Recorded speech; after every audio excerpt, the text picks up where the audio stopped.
If you recall, some time ago, here in the back end, in this file helpers.go, when we wrote this function, write JSON, one of the things I said was that I'm going to use Marshall indent to make human-readable JSON. And of course, I also suggested that in production, I would never do that. And I want to take just a moment now to set things up so that we can actually determine whether or not we're in production.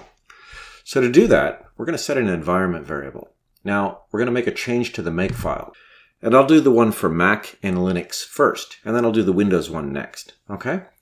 So it's really simple. What I'm going to do here in the make file is add another variable at the top, which I'll call env for environment. And I will set that to development. Just a string. And then down here, when I run the application, after env dsn equals that variable, I'll just put env equals the on variable. Okay?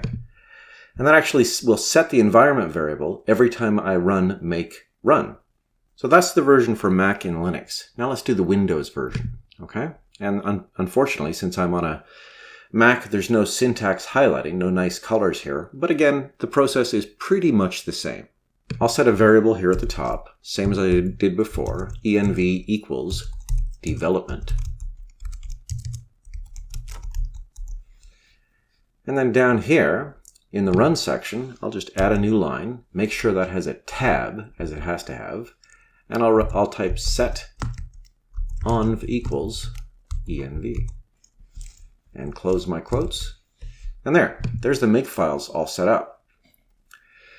Now, let's take advantage of that environment variable. So over in main.go in the CMD API folder, we'll just read that variable. Right after I read the environment variable for DSN, I will say environment is assign the value of os.getEnv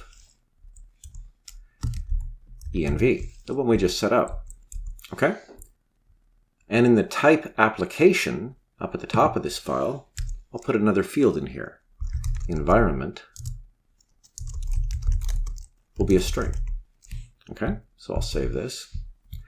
And then down here in the app of type pointer to application, I'll just populate that environment field.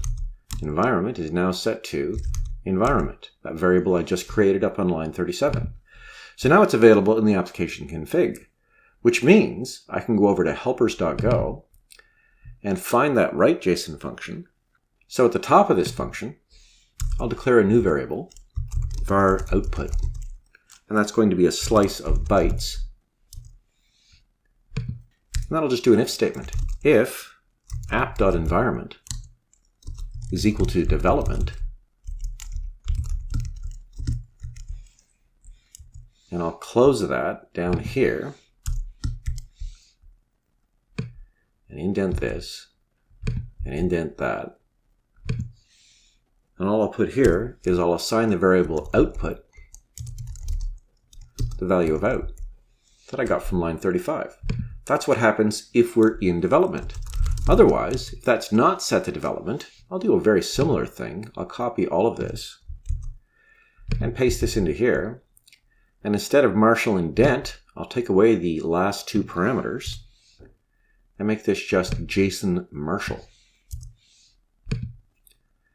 And down here, all I have to do is to say, make this output and make this an assignment operator. Now, every time I call the write JSON function, if we're in development, it'll give me nice human-readable JSON. And if we're not, it will give a much more compact and efficient version of the JSON. And that's all I have to do. Okay? So that's relatively straightforward. All right, let's move on to the next section.